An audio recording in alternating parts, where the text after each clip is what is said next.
Welcome everyone to another Ref Brandon and the Todd Family YouTube video. Wherever you are, whatever you may be doing, thank you so much for making Ref Brandon and the Todd Family part of your day. We always greatly appreciate it. If you jump on here live here on this Monday evening, feel free to leave a comment in the comment section down below. Make sure to give the video a like, a thumbs up. If you have not yet subscribed, please do so and share the video on all social media platforms. I hope everybody had a fantastic weekend. I wanted to go ahead and come on here and make sure that I get done before Monday Night Raw comes on and before the last NFL playoff game of the weekend comes on. Good evening, Kevron. Glad to have you here. As always, of course, we have that one final playoff game tonight between the Steelers and the Texans. We've already had 5 this weekend. 4 were really good. 1, score-wise, was competitive. But if you watched the game at all, you know the game was never really competitive, but it wasn't a blowout score-wise. But the Rams beat the Panthers 34-31. Now, we know those two teams played in the regular season, and the Panthers pulled off the upset. So I'm sure they thought, going into it, they had a shot.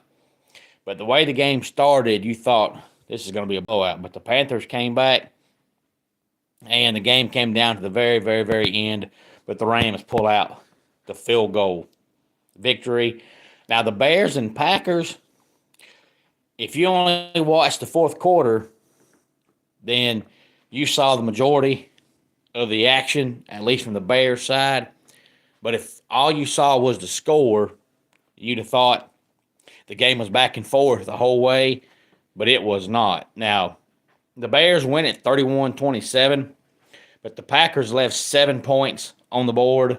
Brandon McManus, who's been around forever. It seems like kickers play for 745 years, and it seems like for whatever reason, even though they're not on the field near as much as the position players, it seems like kickers is always the names that you remember the most.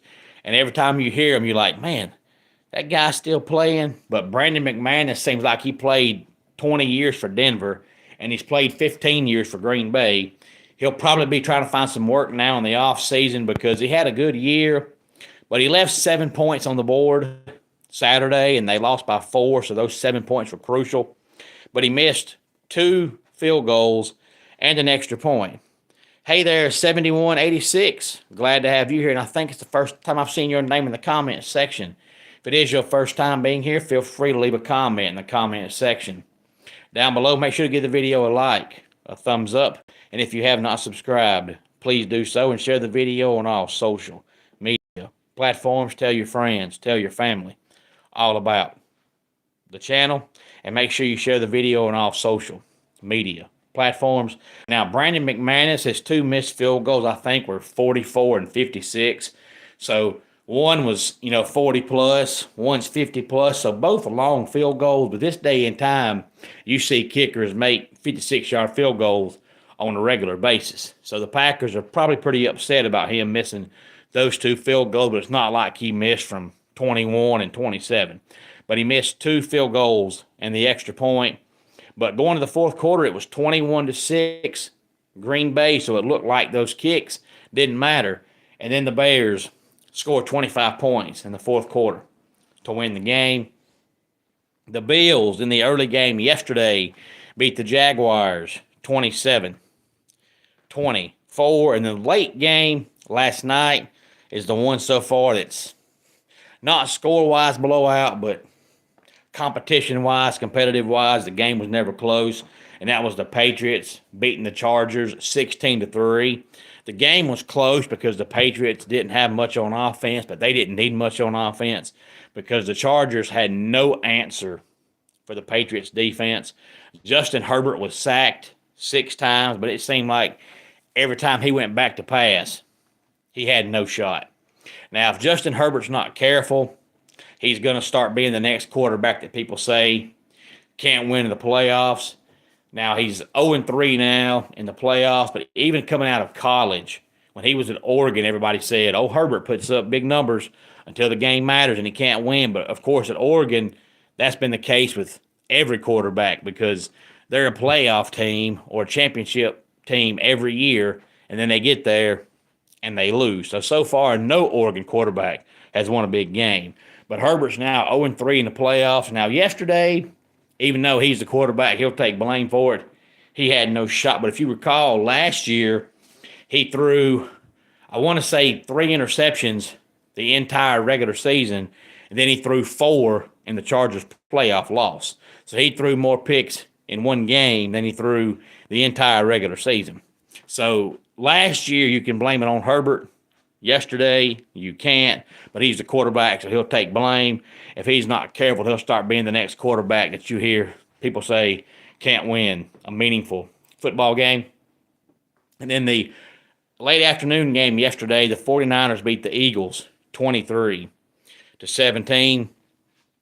The Niners have so many injury problems that it made you think the Eagles had a shot, and then sure enough, before halftime, the Niners lost George Kittle, their tight end, but didn't hurt them. They still won the game, but they had the Seahawks next. I'm not sure about that one, but I've never seen a team get decimated by injuries the way the Niners do. Hey there, Rick. Glad to have you here on this Monday evening. But the Eagles are probably going to let AJ loose. It seems like AJ's a cancer in the locker room no matter what goes on. It's always AJ's never happy. AJ's never happy. So you're probably going to see the Eagles cut bait with him. Wouldn't surprise me at all. But also tonight, I want to talk about NASCAR for a few minutes. We are less than 3 weeks away from the preseason clash. But, of course, I'll watch it. But we're less than 5 weeks away from Daytona 500. And the 2026 NASCAR season can't get here fast enough for me. If you're new to the channel, you may not know that I'm a huge NASCAR fan. If you've been here a while, you know that I'm a huge NASCAR fan. I would talk NASCAR more if we had more people on here that actually wanted me to talk about it, but I don't get a lot of comments about it. So I feel like so far we don't have a lot of NASCAR fans on here, but I'll still talk about it occasionally. Maybe I'll say something about it that make folk want to watch it. If not, I'll talk about it occasionally until we get more and more NASCAR fans on here. But they upped the horsepower in the off season. Now they're going to be going with a 750 horsepower, which means the cars will be going even faster. The reason why the horsepower went down was because there was too many times that, drivers look like they got a good race car, but the engine blows up. And NASCAR wants the race to come down to the drivers. That way, if something good happens, it's the driver. If something bad happens, it's the driver. But when the engine blows, you can't say, well, that driver sucked. It's not his fault. The engine blew. And the faster a car goes, the more apt it is to lose an engine. So that's why the horsepower went down. But you had too many fans complaining about cars not going fast enough. So now they've upped it to 750 horsepower. I want to say it was 680 last year. I could be wrong, but I want to say it was either 680 or 690. Now it's 750. Dodge is also back in NASCAR. It's in the Truck Series this year. But don't be surprised to see it in the Cup Series as early as next year.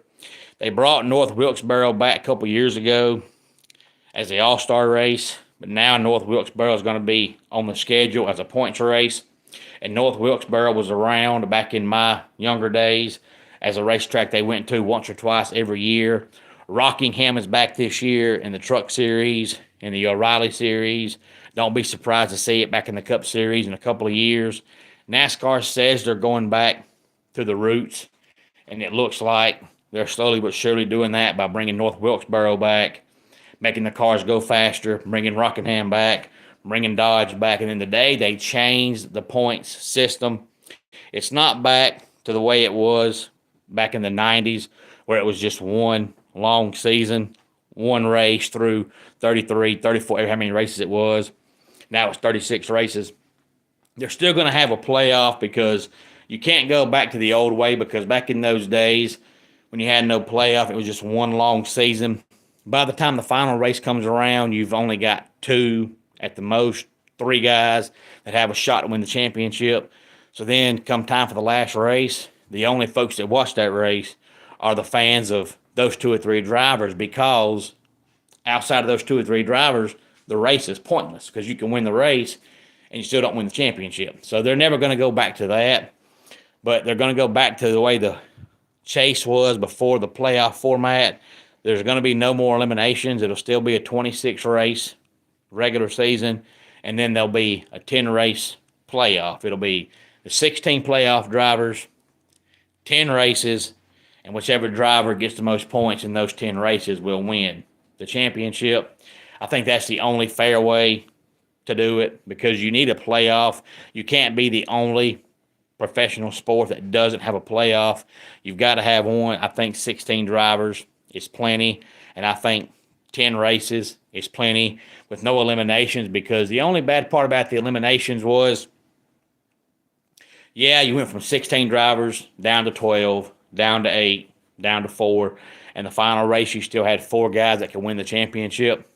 But now with this format, with 10 races, there might be 7 or 8 guys that can, win the whole thing, last race of the season. But with that elimination format, there was too many times where luck would get in the way, and a driver would either win the title because of luck or lose the title because of luck, and you raced your butt off the entire season.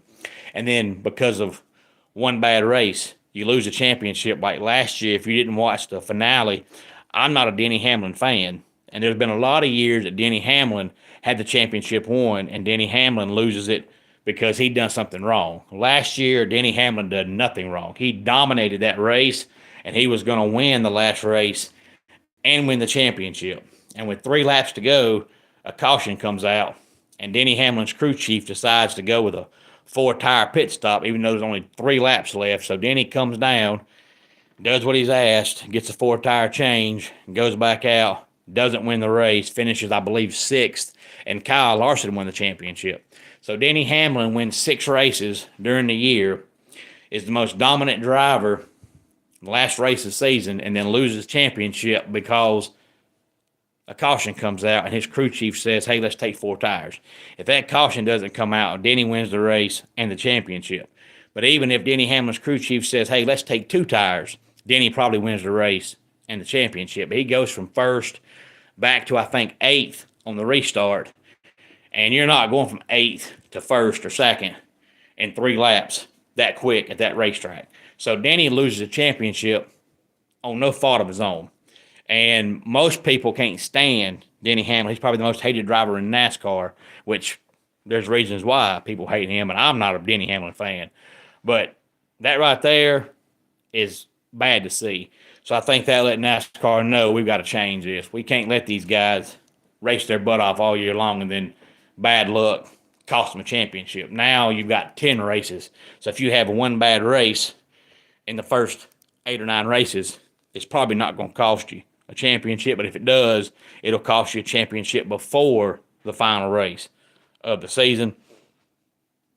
But they've also said they're getting rid of a win may not put you in the playoffs because, consistency's always been the key thing in NASCAR, and it still is. But it used to be 45 points for winning the race. Now it's 55. So now there's more input on winning races, which there should be because winning is what matters. But Harrison Burton made the playoffs a couple years ago because he won one race. So he won a race and was terrible the other 25 races, but he made the playoffs because he won a race. Last year, Shane Van Gisbergen won 5 races because he is from overseas, so he's used to road course racing.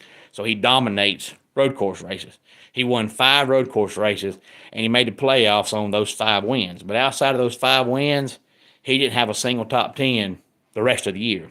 So if they had the old format where it's just one long season, no playoffs, just most points all year long, I don't think Shane would have finished in top 15 because he had 5 wins, but no top 10 rest of the year.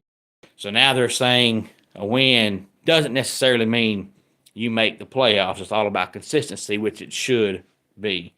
Any thoughts on any of this, please feel free to let me know. Let's go ahead and get our dad joke of the day in here. Why do witches wear name tags? So they can tell which witch is which. And that does it for today's Ref Brandon and the Todd Family YouTube video. Until next time, it's Ref Brandon saying, just like in pro wrestling, life can be over by the count of